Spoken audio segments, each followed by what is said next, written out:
सोनापुर गांव में राधा अपने पति हरिया और सास जानकी के साथ रहती थी। हरिया सब्जी का ठेला लगाता था, उसी कमाई से उनका घर चलता था। राधा एक बहुत ही नेक और समझदार औरत थी। वो घर का सारा काम करती और अपने पति और सास की खूब सेवा करती थी। राधा और हरिया अपने सादे से जीवन में बहुत खुश थे, लेकिन राधा की सास जानकी एक दुष्ट औरत थी। वो राधा के हर काम में कोई ना कोई कमी निकालती और उसे ताना देने का कोई मौका नहीं छोड़ती। पर राधा सब कुछ चुपचाप सुनती और अपना काम करती रहती। वो कभी भी पलटकर जानकी को जवाब नहीं देती थी। इसी तरह उनके दिन बीत रहे थे। एक दिन राधा ने खाना परोसा तो उसकी सास बोली, अरे राधा, कितने दिन हो गए, तुझे अभी तक खाना बनाना नहीं आया? ये क्या बेस्वाद खाना मेरे आगे रख दिया है? क्या हुआ माँ जी? होना क्या है, मेरी तो किस्मत ही फूट गई जो अपने बेटे के लिए तुझ जैसी निकम्मी बहू ले आई। तुझे तो खाना तक बनाना नहीं आता। ये कहते कहते जानकी खाना छोड़कर चली गई। इसी तरह वो आए दिन हर काम पर राधा को कोई ना कोई ताना देती रहती। हरिया खूब मेहनत करके सब्जी लाता और दिन भर उसे बेचने के बाद शाम को जब थका हारा घर आता तो उसकी माँ जानकी राधा की बुराइयां लेकर बैठ जाती। बेटा, तू तो सारा दिन घर से बाहर मेहनत करता है। तुझे क्या पता, तेरी बीवी तो मुझे ठीक से 2 वक्त का खाना भी नहीं देती। अरे माँ, क्यों गुस्सा होती हो? मैं उसे समझा दूंगा। अब वो तुम्हारा मनपसंद बना दिया करेगी। हरिया भी कभी अपनी माँ के आगे नहीं बोलता था। दोनों अपनी माँ की बहुत इज्जत करते थे, परंतु जानकी हमेशा राधा के पीछे पड़ी रहती थी और उसे जली कटी सुनाती रहती थी। एक दिन हरिया सब्जी का ठेला लेकर घर को वापस आ रहा था। तभी रास्ते में उसका एक्सीडेंट हो जाता है, जिसमें उसे बुरी तरह चोट आती है। कुछ राहगीर उसे उठाकर अस्पताल ले जाते हैं और उसके घर पर खबर पहुंचा देते हैं। हरिया को काफी ज्यादा चोट आने के कारण और बहुत खून बह जाने के कारण काफी कमजोरी आ जाती है। डॉक्टर राधा को समझाते हैं, देखिए, इनकी हालत ठीक होते होते काफी समय लग जाएगा, क्योंकि इनकी एक टांग पर गहरी चोट आई है, जिस वजह से कुछ महीनों तक इन्हें आराम ही करना होगा। यदि आराम नहीं किया गया तो ये जीवन भर शायद चल ना पाए। जी डॉक्टर साहब, मैं इनका पूरा ध्यान रखूंगी। राधा हरिया को लेकर घर आ जाती है। अब राधा पर बहुत काम आ जाता है। उसे घर के साथ साथ हरिया का भी पूरा ध्यान रखना था। उसका हर छोटा बड़ा काम उसे करना पड़ता था। हरिया के इलाज पर वो सारा पैसा खर्च हो गया जो राधा ने जोड़ कर रखा था। अब तो घर में राशन के लिए भी पैसे नहीं थे। राधा को बहुत चिंता हो रही थी कि राशन कहां से आएगा। जानकी भी उसे ताने मारती रहती थी। अरे मनहूस, तूने तो अपने पति को अपाहिज बनाकर बिस्तर पर लिटा दिया।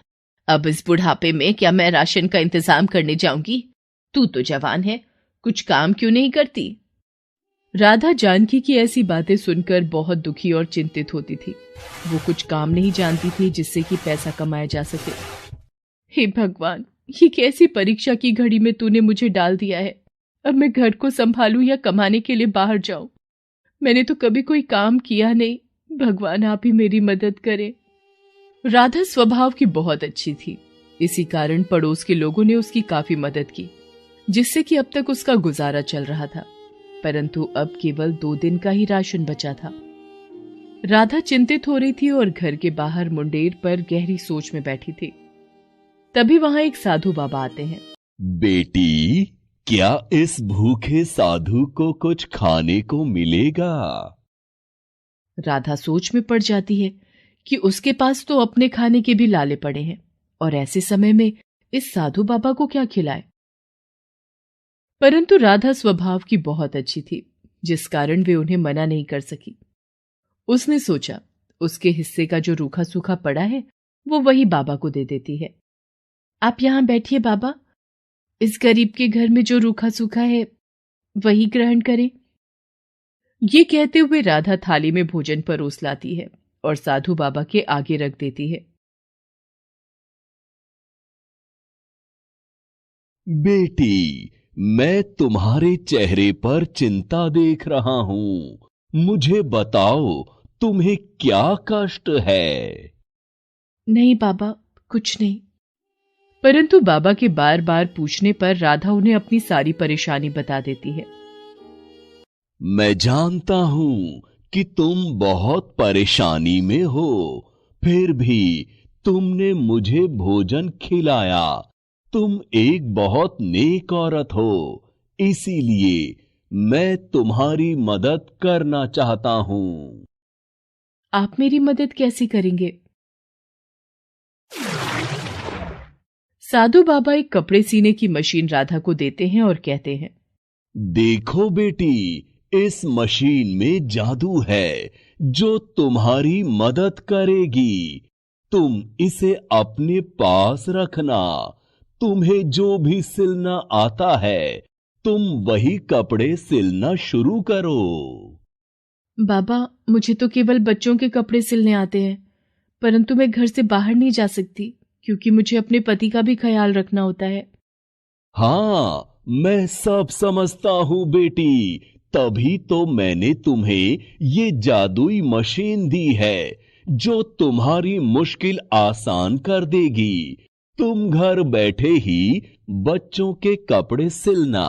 देखना, तुम्हें उस काम में खूब सफलता और पैसा मिलेगा, जिससे तुम्हारी सारी परेशानियां दूर हो जाएंगी और तुम्हारी सास भी तुम पर नाराज नहीं होगी। इस मशीन से कोई कपड़ा खराब नहीं बनेगा। तुम जो भी बनाओगी वो बहुत अच्छा बनेगा। आपकी बहुत कृपा साधु बाबा, आपने तो मेरी परेशानी हल कर दी। अच्छा, अब मैं चलता हूं। तुम जल्दी अपना काम शुरू कर दो। ये कहते हुए साधु बाबा वहां से चले जाते हैं और राधा वो मशीन अपने कमरे में रख लेती है। अगले ही दिन से राधा बच्चों के कपड़े सिलने का काम शुरू कर देती है। आस पड़ोस में कुछ घरों के लिए वो कपड़े सिलती है जो कि सभी को बहुत पसंद आते हैं। अरे बहन, तुमने मेरी बेटी का जो फ्रॉक बनाया था वो मेरी सभी सहेलियों को बहुत पसंद आया। वो सब भी तुमसे कपड़े सिलवाना चाहती हैं। हाँ हाँ, क्यों नहीं, तुम उन्हें मेरे घर ले आना। इस तरह से राधा का काम सभी को बहुत पसंद आता है और उसके पास कपड़े सिलवाने वालों की भीड़ बढ़ती जाती है। बाबा के आशीर्वाद से राधा का काम खूब फलने फूलने लगता है।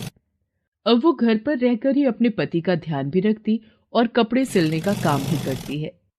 इस तरह काम चलने के बाद राधा के घर में खूब पैसे आने लगते हैं और उनके घर में किसी चीज की कोई कमी नहीं रहती। वो अपने पति और सास के लिए खाने पीने की खूब चीजें लाती है। उसकी सास उसे किसी प्रकार का ताना नहीं दे पाती।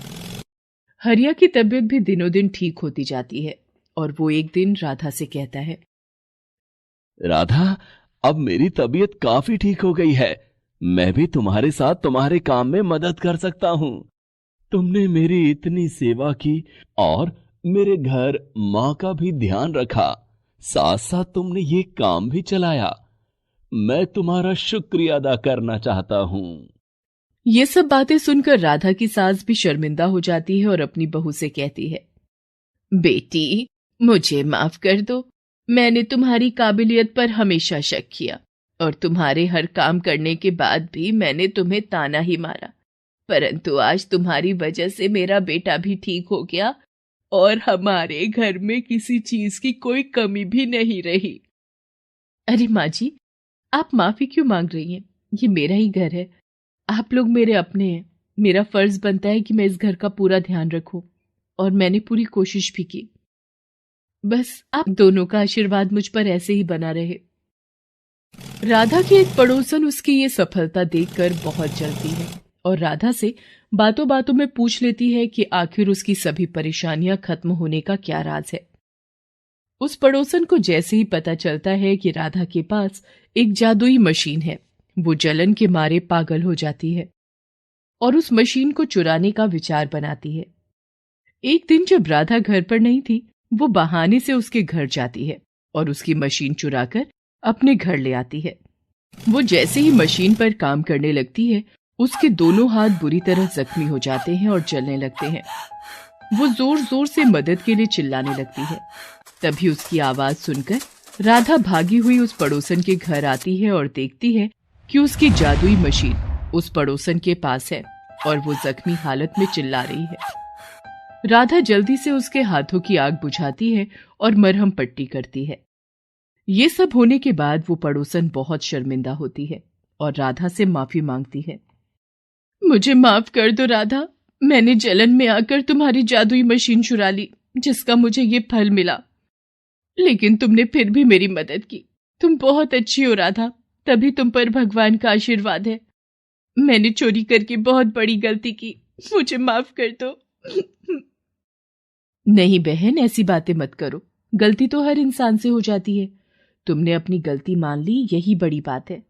पर मुझसे वादा करो कि आगे से तुम ऐसा कोई काम नहीं करोगी। ये कहते हुए राधा अपनी जादुई मशीन उठाकर अपने घर ले आती है। हरिया भी राधा के काम में ही उसका हाथ बटाने लगता है और बाजार से सामान लाना, ले जाना और कपड़ों की सप्लाई दुकान पर देकर आना जैसे सभी काम वो कर लेता है। और बाबा के आशीर्वाद से उनके घर का माहौल भी अच्छा हो जाता है और तीनों खुशी खुशी रहने लगते हैं। Please subscribe this channel.